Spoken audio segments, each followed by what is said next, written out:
Hello student. तो आज हम बात करेंगे हिंदी साहित्य के इतिहास के लेखन के बारे में। तो देखिए, हिंदी साहित्य का जो इतिहास है उसको लिखने के लिए जो पद्धतियाँ अपनाई गई थी उनके बारे में थोड़ा देख लेते हैं। वर्णानुक्रम पद्धति।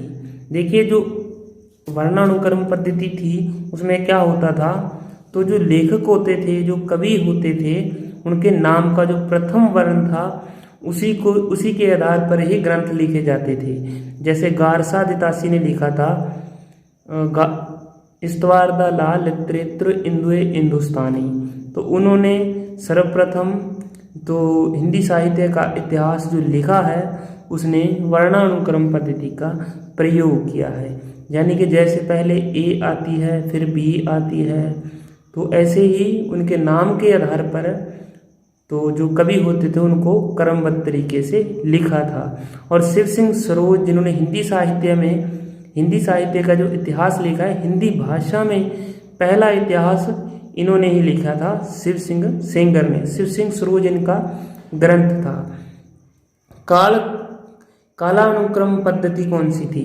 तो जो कृतिकार थे उनके जन्म तिथि एवं जीवन काल के आधार पर तो जो लिखा जाता था हिंदी साहित्य का इतिहास, उनका मतलब जो जन्म होता था उसके आधार पर, जिसका जन्म 1900 में हुआ उसका पहले 1901 वाले का बाद में, 1902 वाले को उसके बाद में, ऐसे ही इस पद्धति को अपनाया गया था। और जॉर्ज ग्रियर्सन जो थे, जिन्होंने सबसे पहले काल विभाजन और नामकरण की पद्धति को अपनाया था, तो इन्होंने ये पद्धति का प्रयोग किया था। और मिश्र बंधुओं ने भी इसी पद्धति का प्रयोग किया था।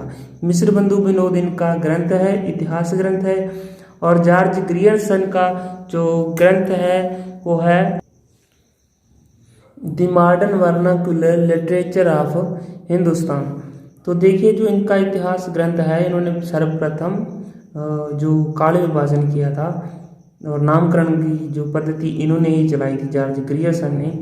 और इन्होंने भक्ति काल को स्वर्ण युग कहा था। तो यही वो मनुष्य हैं, ठीक है। तो इन्होंने कालानुक्रम पद्धति का अपनाया। वैज्ञानिक पद्धति कौन सी होती है? तो जो साहित्य का इतिहासकार होता है वो तटस्थ रहकर, निष्पक्ष रहकर वो तथ्यों को संकलन करता है और क्रमबद्ध एवं व्यवस्थित रूप से प्रस्तुत करता है। तो विधेयवादी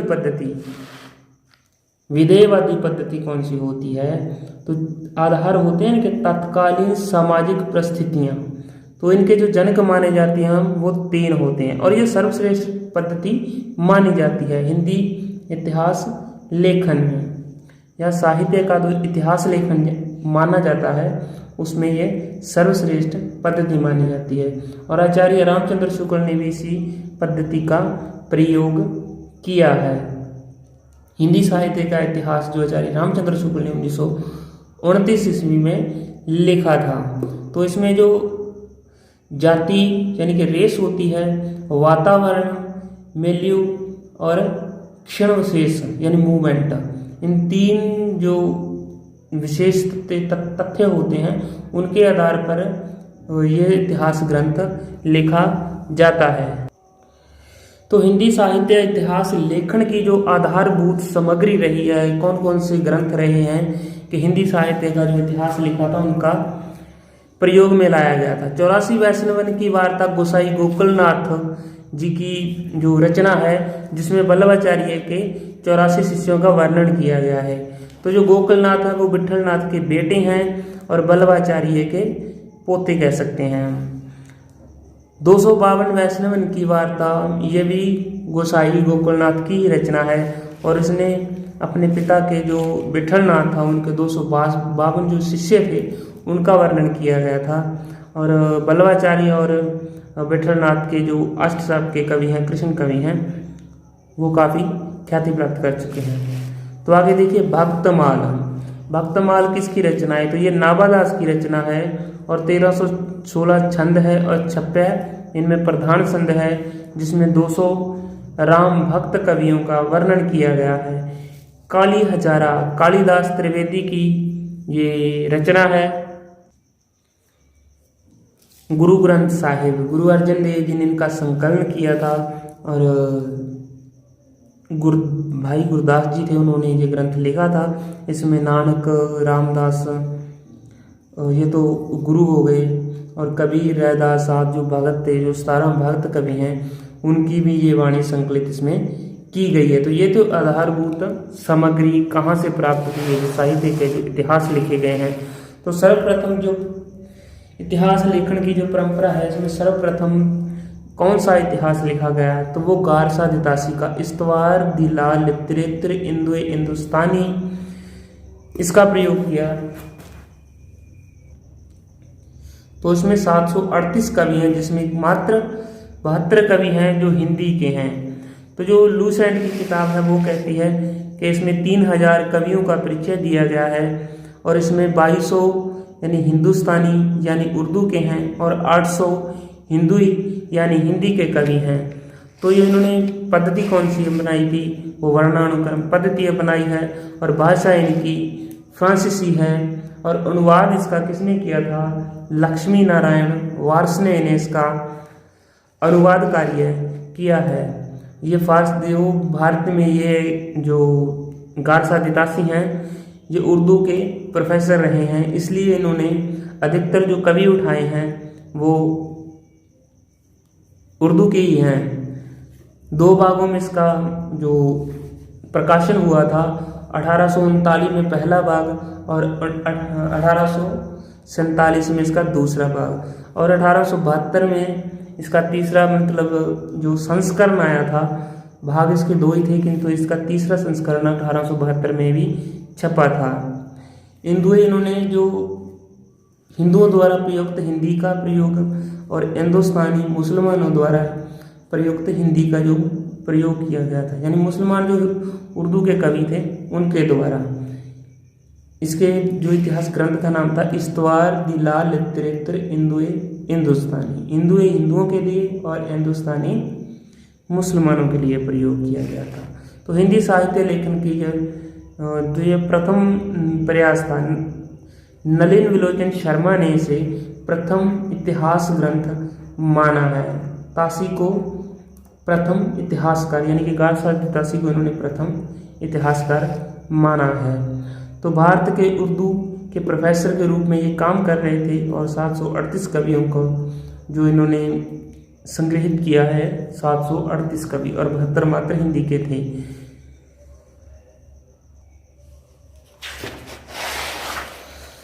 और दूसरा इतिहास ग्रंथ लिखा था शिव सिंह सरोज, जो कि लिखा था शिव सिंह सेंगर ने। तो ये नलिन नवल किशोर प्रेस से प्रकाशित होता था, किंतु इसका जो प्रकाशन हुआ था एक ग्रंथ के रूप में 1883 में हुआ है, और पद्धति इन्होंने वर्णानुक्रम पद्धति का ही प्रयोग किया था, और कवियों की संख्या लगभग 1000 थी। हिंदी भाषा में लिखा जाने वाला हिंदी साहित्य का प्रथम इतिहास ग्रंथ, मतलब ये हिंदी भाषा में लिखा गया था। हिंदी साहित्य इतिहास लेखन में जो ये प्रस्थान बिंदु के रूप में इस इतिहास ग्रंथ ने काम किया है, यानी कि जो पिछले इतिहासकार हुए हैं इनकी सहायता ली है, इसका प्रयोग उन्होंने किया था। तो तीसरे हैं जो जॉर्ज ग्रियर्सन हैं, इन्होंने कालानुक्रम पद्धति का प्रयोग किया है, और प्रथम बार इन्होंने काल विभाजन और नामकरण की जो पद्धति है उसका प्रयोग किया था, यानी कि उसका सर्वप्रथम जो काल विभाजन है इन्होंने ही किया था। तो जो काल विभाजन 18 भागों में किया था पूरे इतिहास ग्रंथ हिंदी साहित्य के इतिहास को। इसके नामकरण चाहे अच्छे नहीं रहे हैं, किंतु ये पहला प्रयास है। 1888 में एशियाटिक सोसाइटी ऑफ बंगाल की पत्रिका के विशेष अंक के रूप में ये प्रकाशित होता रहता है, और 1899 में ये स्वतंत्र रूप में प्रकाशित हो जाता है। और इसमें कवि कितने थे, तो 952 थे, और 886 जो कवि थे वो शिव सिंह सरोज से ही लिए गए थे। इन्होंने रस को स्टाइल कहा है। और काल विभाजन की बात करें तो 11 भागों में इनका जो काल विभाजन हुआ इनके ग्रंथ का। तो किशोरी लाल गुप्त इस ग्रंथ को सही अर्थों में हिंदी साहित्य का प्रथम इतिहास ग्रंथ मानते हैं। तो जॉर्ज ग्रियर्सन का जो योगदान है वो क्या कह रहा है, तो पहली बार काल विभाजन और नामकरण का प्रयास, पहले बार भक्ति काल को हिंदी का स्वर्ण युग भी इन्होंने ही कहा है। तुलसी को बुद्ध के बाद दूसरा सबसे बड़ा अवतार इन्होंने ही माना है। बुद्ध के बाद दूसरा सबसे बड़ा अवतार बताया है तुलसी को। आदिकाल को चारण काल नाम दिया है और हिंदी साहित्य के अतिरिक्त भाषा के कवियों को अलग करके ग्रंथ में केवल हिंदी के कवियों को स्थान दिया था। मतलब इन्होंने जो उर्दू के अलग अलग कवि थे उनको नहीं लिया, केवल हिंदी के कवियों को उठाया था। मिश्र बंधु विनोद ये चौथा ग्रंथ है। श्याम बिहारी मिश्र, सुखदेव बिहारी मिश्र और गणेश बिहारी मिश्र, ये 3 भाइयों ने ये मिश्र बंधु विनोद लिखा है और यह भी कालानुक्रम पद्धति के अनुसार ही लिखा और हिंदी में लिखा गया है। ये ग्रंथ है, इसको 3 भागों में, जो 4 भागों में विभाजित है और पहले जो 3 जो भाग हैं इसके 1913 में प्रकाशित हो जाते हैं और चौथा भाग 1934 में प्रकाशित होता है और कालखंड इसके 8 बनाए गए हैं और कवियों की संख्या लगभग 5000 के करीब बताई जाती है। आचार्य रामचंद्र शुक्ल ने इसे बड़ा भारी इतिवृत्तात्मक ग्रंथ कहकर व्यंग किया है, किंतु रीतिकालीन कवियों का परिचय भी इसी ग्रंथ से लिया है। तो आचार्य रामचंद्र शुक्ल ने भी इनके जो रीतिकाल के कवि हैं उनको इसी के ग्रंथ से यानी मिश्र बंधु विनोद से उठाया है। डॉक्टर रामवर सिंह ने इस ग्रंथ को साहित्यिक पुनरुत्थान की लहर से प्रभावित प्रशंसनीय ग्रंथ कहा है। तो काल विभाजन आगे देखेंगे। आचार्य रामचंद्र शुक्ल ने, इनका इतिहास ग्रंथ है, हिंदी साहित्य का इतिहास और पद्धति विधेयवादी पद्धति का प्रयोग किया था, जो कि सर्वश्रेष्ठ पद्धति मानी जाती है और भाषा हिंदी रही है। प्रकाशन वर्ष 1929 में यह ग्रंथ प्रकाशित हुआ था। शुक्ल जी ने यह ग्रंथ पहले हिंदी साहित्य शब्द सागर की भूमिका के रूप में लिखा था। जो हिंदी साहित्य का जो शब्द सागर है उसकी भूमिका के रूप में ये लिखा गया ग्रंथ है। नागरी प्रचारणी सभा काशी 1893 में तो इनका प्रकाशन होता है। नागरी प्रचारणी सभा का प्रारंभ होता है 1893 में इनका जो नागरी प्रचारणी सभा का प्रकाशन आरंभ होता है, जिसके बाद में 1929 ईस्वी में स्वतंत्र पुस्तक का रूप दे दिया जाता है इनको। विधेयवादी पद्धति के आधार पर हिंदी साहित्य रचना, तो कहते हैं कि प्रत्येक देश का जो साहित्य होता है वहाँ की जनता की चित्तवृत्तियों का संचित प्रतिबिंब होता है। यही इनकी जो परिभाषा रहती है, कई बार पूछ लिया जाता है। आचार्य रामचंद्र शुक्ल ने ही जो दोहरे नामकरण की जो परंपरा है उसको स्टार्ट किया था। जैसे आदिकाल को वीर गाथा काल इन्होंने कहा है और 1050 से लेकर 1375 विक्रमी संवत है, ये ईस्वी नहीं है।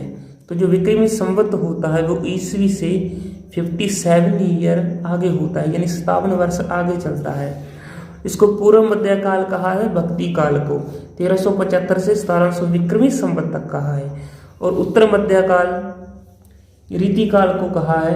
और चिंतामणि इन्होंने पहले रीति कवि को माना है, चिंतामणि को रीतिकाल का जो पहला कवि इन्होंने चिंतामणि को माना है। 1700 से 1900 विक्रमी संवत तक है और आधुनिक काल जिसे इन्होंने गद्य काल कहा है 1900 से आगे, यानी कि अब तक, उस समय तक जब तक इसका प्रकाशन हुआ है तब तक माना जाता है। तो आदिकाल को वीरगाथा काल का जो नामकरण दिया है वो इनके 12 ग्रंथ हैं, उन्हीं के आधार पर इन्होंने इसका नाम वीरगाथा काल रखा है। भक्ति काल को 2 भागों में विभाजित किया था। एक निर्गुण काव्यधारा थी और एक सगुण।